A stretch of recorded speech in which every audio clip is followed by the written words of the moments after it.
Pemirsa, program cek kesehatan gratis untuk siswa sekolah umum dan madrasah tingkat SD, SMP hingga SMA resmi dimulai hari ini. Program ini menyasar 53 juta siswa di seluruh Indonesia. Pemeriksaan kesehatan gratis digelar di SDN Cideng 02 Jakarta Pusat. Peluncuran dihadiri Menteri Pendidikan Dasar dan Menengah Abdul Muti. Seluruh siswa kelas 1 hingga 6 akan menjalani 13 kategori pemeriksaan kesehatan, meliputi cek tekanan darah, cek mata, telinga, dan kesehatan gigi. Juga cek kebugaran badan hingga reproduksi. Pemeriksaan kesehatan siswa sekolah bertujuan agar masalah kesehatan anak dapat dideteksi sejak dini.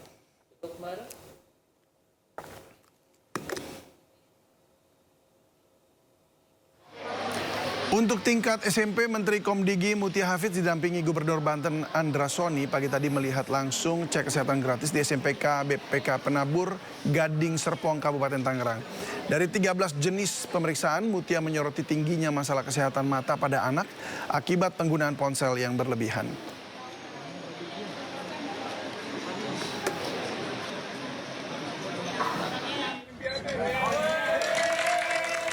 Di tingkat sekolah menengah atas, salah satu tempat pelaksanaan cek kesehatan gratis digelar di SMKN 26 Jakarta Timur pada Senin pagi. Menteri Pemuda dan Olahraga Dito Aryo Tejo turut menghadiri peluncuran program cek kesehatan gratis ini yang meliputi pengukuran tinggi dan berat badan, pemeriksaan gigi, mata, serta tes kebugaran.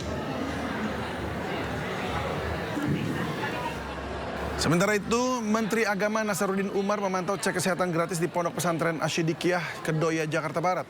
Dengan adanya program cek kesehatan gratis ini, Menteri Agama berharap anak yang terdeteksi memiliki penyakit bisa langsung mendapat rujukan dibawa ke rumah sakit ataupun puskesmas.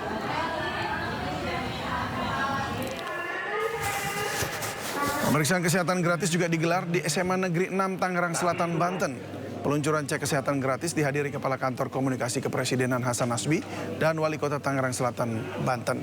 Sebanyak 1.200 siswa SMA Negeri 6 Tangerang Selatan akan mengikuti cek kesehatan gratis secara bertahap selama 3 hari ke depan. Nantinya program cek kesehatan gratis ini akan menyasar 53 juta siswa di seluruh Indonesia.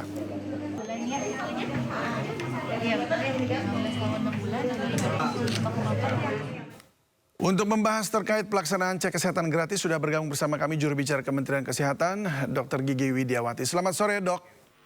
Selamat sore, Devi. Salam sehat. Salam sehat selalu. Terima kasih sudah bergabung bersama kami di Sindo Sore. Dok, apa tujuan utama dari program cek kesehatan gratis bagi siswa ini? Ya, jadi kan kita tahu bahwa cek kesehatan gratis itu adalah termasuk program yang kedua setelah program makanan gratis bergizi ya, jadi MKG.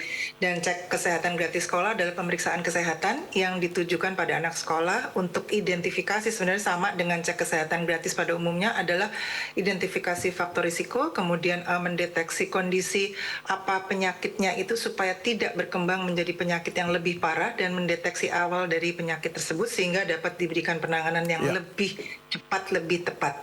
Jadi komplikasinya nggak ada. Dan ini sebetulnya adalah target penerima yang terbesar karena 53 juta di 230 ribu lokasi sekolah.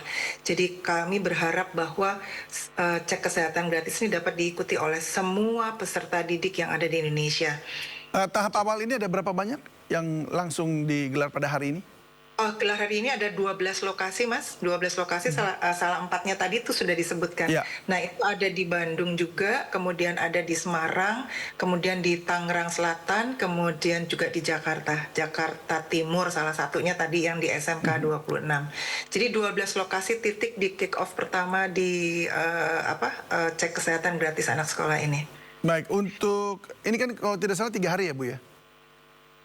Iya, bukan 3 hari. Jadi sebetulnya ini adalah, kan ini awal nih. Nah, nanti sekolah-sekolah itu akan berkoordinasi dengan puskesmas, dinas kesehatan, juga beberapa fasilitas kesehatan setempat untuk mereka misalnya bisanya hari apa gitu ya. Jadi kan karena banyak sekali nggak bisa langsung, tapi kita lakukan secara bertahap dengan tujuan akhir adalah pada Desember ini, maka semua 53 juta itu diharapkan untuk bisa tertangani. Jadi pemeriksaan cek kesehatan gratis untuk sekolah. Jadi ini adalah gitu. Jadi artinya dari awal itu cek kesehatan gratis yang diselenggarakan seperti yang tadi kita saksikan, selanjutnya diserahkan untuk hari-hari berikutnya kepada sekolah dan puskesmas setempat begitu ya? Ya, jadi koordinasi dulu Mas, karena kan memang anaknya banyak Oke, jumlahnya dan petugas puskesmas tentunya harus membagi dirinya pada pelayanan reguler ya kan yang ada di betul. puskesmas dengan kemudian pelayanan yang kita datangi anak-anak di sekolah gitu. Baik, nah ini pemeriksaan kesehatan apa saja yang dilakukan dalam tahap awal ini?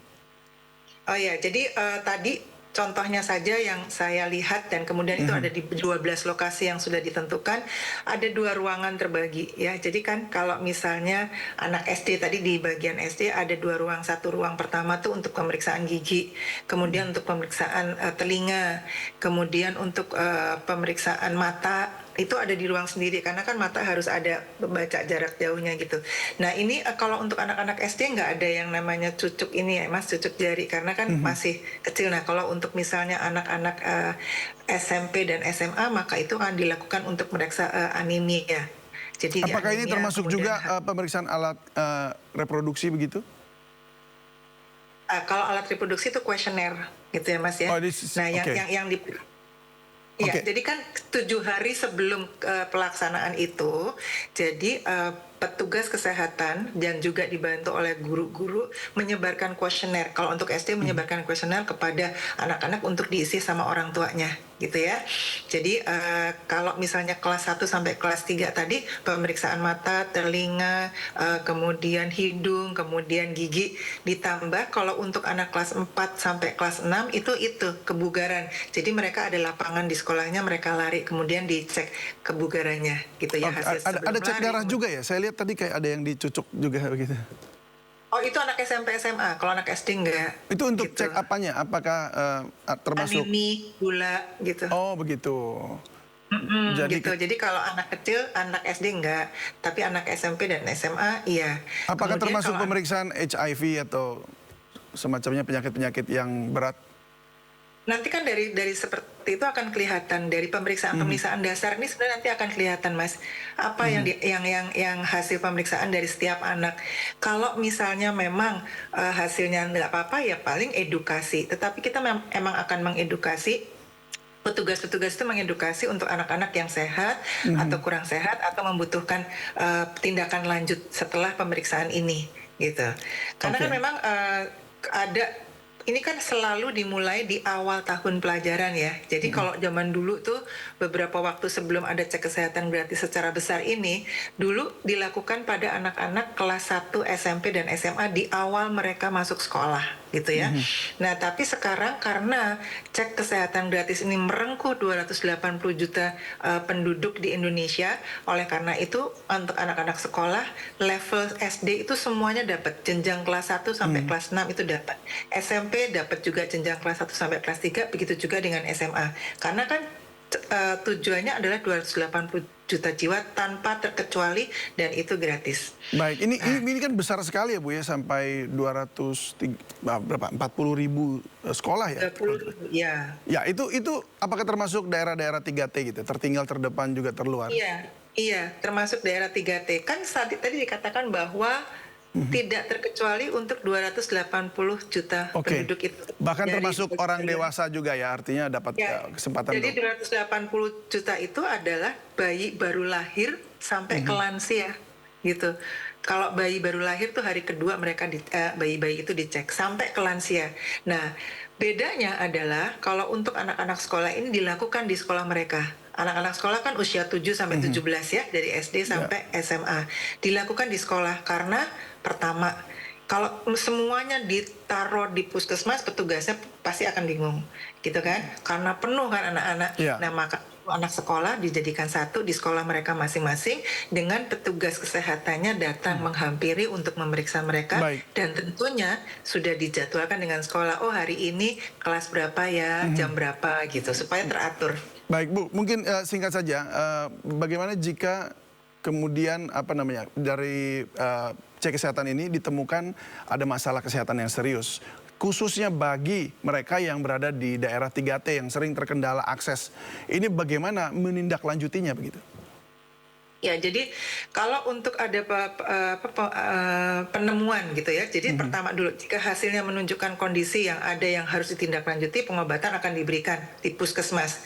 Kalau diperlukan penanganan yang lebih lanjut, rujukannya tentunya kalau yang ada BPJS akan ke BPJS dan akan diberikan ke fasilitas pelayanan tingkat lanjut, jadi FKTL.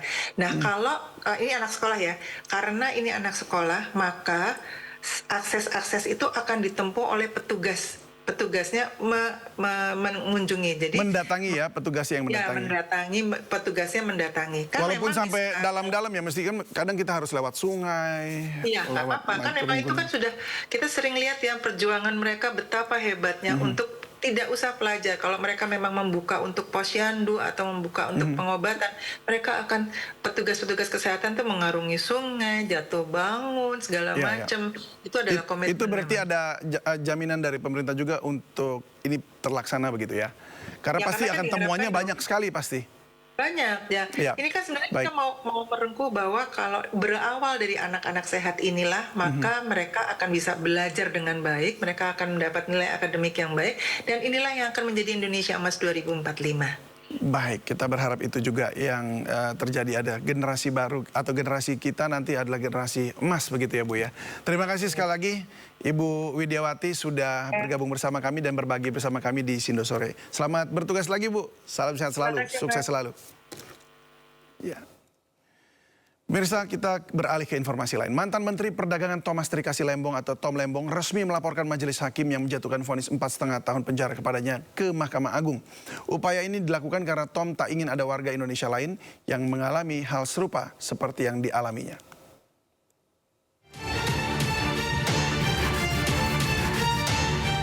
Inilah tim kuasa hukum Tom Lembong yang mendatangi gedung Mahkamah Agung Jakarta dan akan melaporkan nama-nama hakim pemvonis 4,5 tahun penjara ke Tom Lembong serta berharap ada evaluasi dalam proses penegakan hukum.